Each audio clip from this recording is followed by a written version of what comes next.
Tapi apabila pemerintah pusat dalam perdamaian ini berkhianat untuk Aceh, maka kalau menurut pandangan saya, pendapat saya, itu nggak ada artinya.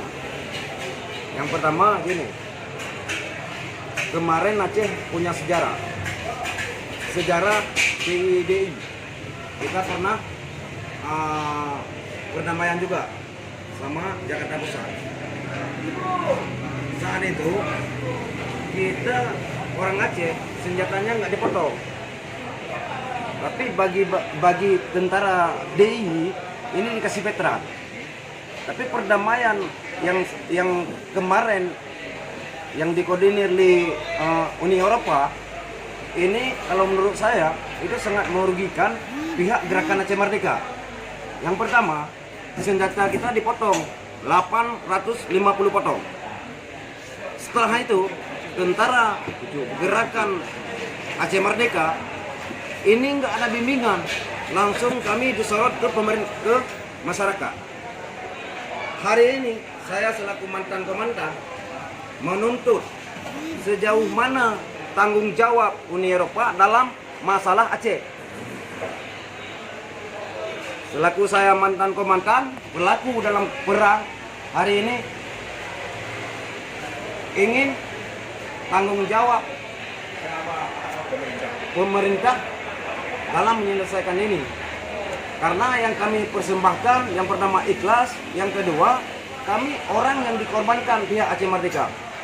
Karena sampai sekarang udah sampai 15 tahun titik perdamaian Aceh ini tidak jelas.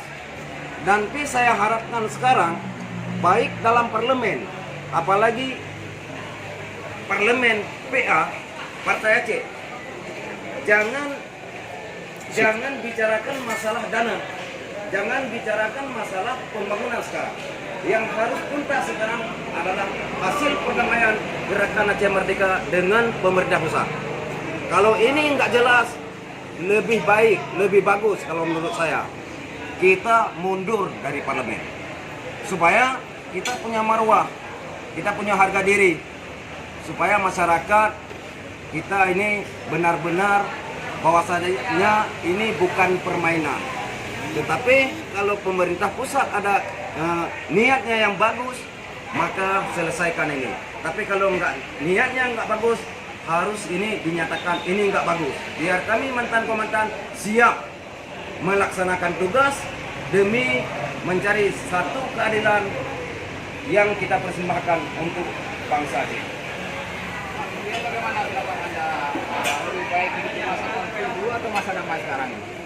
Ini tidak jauh bedanya dengan jawaban yang nomor 1. Kalau masa konflik, saya selaku pribadi mantan komandan, saya lebih hidup jiwa saya lebih damai, lebih tentram di saat kami dalam konflik. Itu. Kalau sekarang, kenapa nggak damai batin kami sekarang? Karena sekarang harga diri kami hari ini dicabik-cabik oleh pemerintah pusat. Karena selama sudah 15 tahun tidak ada satupun hasil perdamaian yang begitu besar kami korbankan, ini tidak nyata, tidak setimpal dan tidak diindahkan.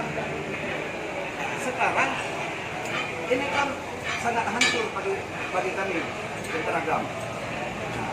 Jadi kalau menurut saya sekarang solusinya bagaimana pemerintah pusat ini supaya dan pemerintah Aceh ini dulu dicari solusi supaya jelas ini masalah bendera bintang bulan ini harus jelas, lambang ini harus jelas, hasil Aceh harus jelas.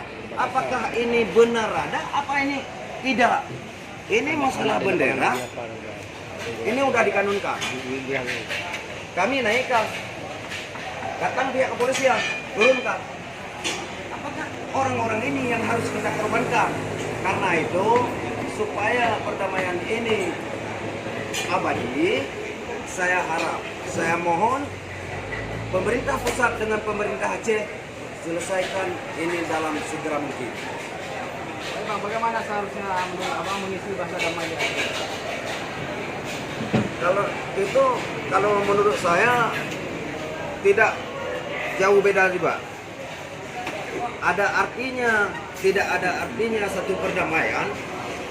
Apa yang telah dijanjikan ke Aceh ini diselesaikan. Tapi kalau ini tidak diselesaikan, maka nggak ada artinya. Nggak ada nikmatnya, malah kehancuran. Malah kehancuran. Kalau nikmatnya apa? Keuntungannya apa? Satu poin pun sekarang nggak nyata. Menteri. Dan pun ini jangan pusat memikirkan ini udah habis. Ini belum.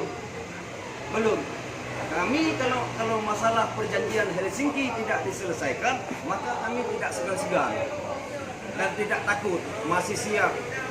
Apa yang dibutuhkan demi keadilan orang Aceh, nyawa, darah siap kami korbankan.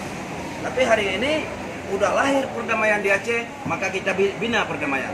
Selama pemerintah pusat ikhlas dalam melaksanakan perdamaian Aceh. Itu aja yang dari saya. Saya harap. Kalau